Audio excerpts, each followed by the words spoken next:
magandang araw. Pupuntahan naman natin ngayon yung Pinoy Basket dito sa Hungary. So ano nga ba yung Pinoy Basket? Yung Pinoy Basket po is isa po siyang maliit na store dito sa Hungary na kung saan pwede ka pong makabili ng ilang products na galing sa Pinas.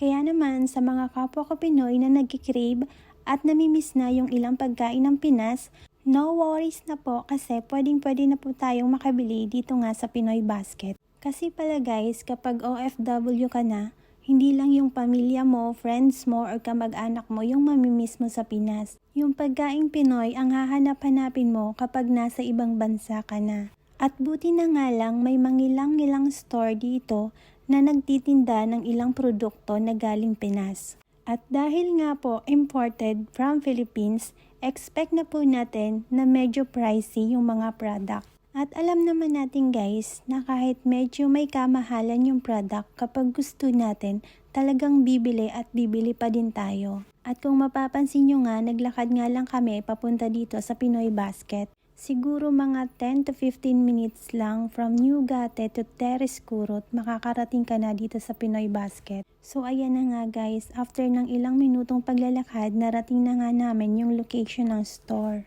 Medyo tago siya, hindi siya katulad ng Nelco na along the highway lang. So ayan, papasok ka sa loob para doon mo makikita yung Pinoy Basket Store. Ang location pala nito guys is Teres Kurut 56-60. Ito yung itsura ng harap ng store. At ngayon naman, papasok na tayo sa loob para makita kung ano yung mga pwedeng mabili natin.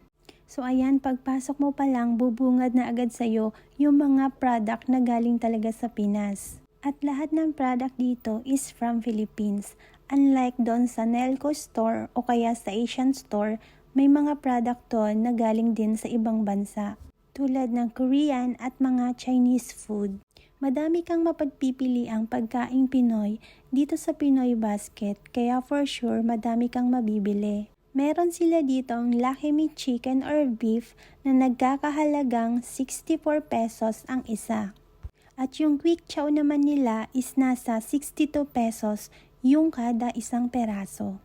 At yung mga mahihilig naman po sa mga cup noodles, pwede po kayong makabili dito sa halagang 232 pesos each.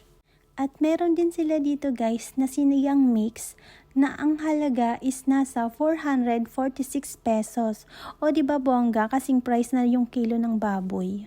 At sa mga mahihilig sa kape, available din po dito yung mga Nescafe product na nasa 46 pesos nung isang sachet. At dahil nga namimiss ko na din yung fried chicken ng Pinas, kumuha na din ako ng crispy fry na nagkakahalagang 96 pesos ang isa.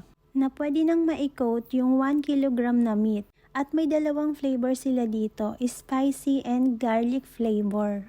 Makakakita ka rin pala dito guys ng mga sotanghon at pansit canton. Madaming flavor yung available sa pansit canton, kaya pwede kang makapamili sa kung anong gusto mo sa halagang 94 pesos yung isang peraso. Kahit may kamahalan, kumuha na nga ako ng 4 na peraso at inilagay ko na nga ito dito sa aming basket.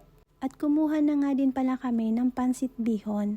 Yung pansit bihon nila dito guys is 2 peraso lang yung laman. Siguro mga 1/4 lang to. At available din pala dito guys yung mga gelatin powder at ilang sangkap sa paggawa ng salad.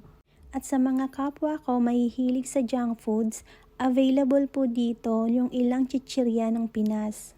Tulad ng Uwishi, Piatos at madami pang iba. At meron din pala sila dito guys na mga mixed nuts tulad ng dingdong na nasa 120 pesos yung isa. Bukod nga sa mga noodles at mga dilata, makakabili ka nga rin pala dito ng bigas. Meron sila ditong jasmine rice na tigpa 5 kilo. Tips ko lang sa inyo guys, kapag pupunta kayo dito or kahit saang mang store, huwag niyong kakalimutang magdala ng mga eco bag or sarili niyong lalagyan. At meron din sila dito mga cheesecake at Monde Mamon. Skyflakes at sunflower crackers available din po dito sa store. At sa mahihilig naman po sa mani, available din po dito yung Sogo Garlic Adobo Peanut. Madami ka ding mapagpipilian sa kanilang mga dilata. Merong Ligo, Mega, 5-5, Argentina, pati na din yung mga spam at meatloaf. So ayan, nandito na nga tayo sa counter para bayaran yung ating mga pinamili. At dahil nga wala kaming lalagyan, napabili pa tuloy kami ng isa na namang eco bag. Sa halagang 56 pesos yung isa. Sa pagbabayad pala guys, pwedeng cash or card. Sa mga nagtatanong naman po kung paano pumunta dito sa Pinoy Basket, pwede nyo pong gamitin yung Google Map or Budapest Go. Makikita nyo din naman po yun. Sa pagkakaalam ko guys, wala pang 1 year na binuksan yung Pinoy Basket dito sa Hungary. So after nga naming mamili, kumain nga kami dito sa KFC. Tulad nga ng sabi ko, yung KFC dito is parang Jollibee ng Pinas. Ang sarap araw-arawin. Kasi naman guys, yung chicken nila dito is sobrang juicy. At sobrang affordable niya din unlike sa ibang mga fast food dito. At pagkatapos nga namin kumain, naglakad na nga kami papunta doon sa station ng tram. At nagandahan na naman ako sa mga bulaklak na to. Hindi ko nga lang alam kung anong tawag sa mga yellow at red na flowers na yan. At hindi ko din alam kung merong ganyan sa atin. Ang ganda talaga ng paligid kapag summer season. Mas maa-appreciate mo talaga yung kagandahan ng mga puno't halaman dito. Kaya sa gustong pumunta at magbakasyon dito sa Hungary, piliin nyo po is yung spring or summer season. Kasi mas ma-enjoy mo yung gumala sa labas. So ayan, nakabili na nga din pala ako ng online ticket para pagdating ko doon sa tram station, sasakay na lang ako at i-scan. So ito pala guys, yung mga naipamili namin dun sa Pinoy Basket. Mayroon kami mga pansit canton, dingdong, magic sarap, tsaka isa lang yung kinuha kong dilata kasi nung nakaraan diba pumunta na kami dun sa Nelco. Siguro mga 4 na peraso pang sardinas yung nasa dorm namin.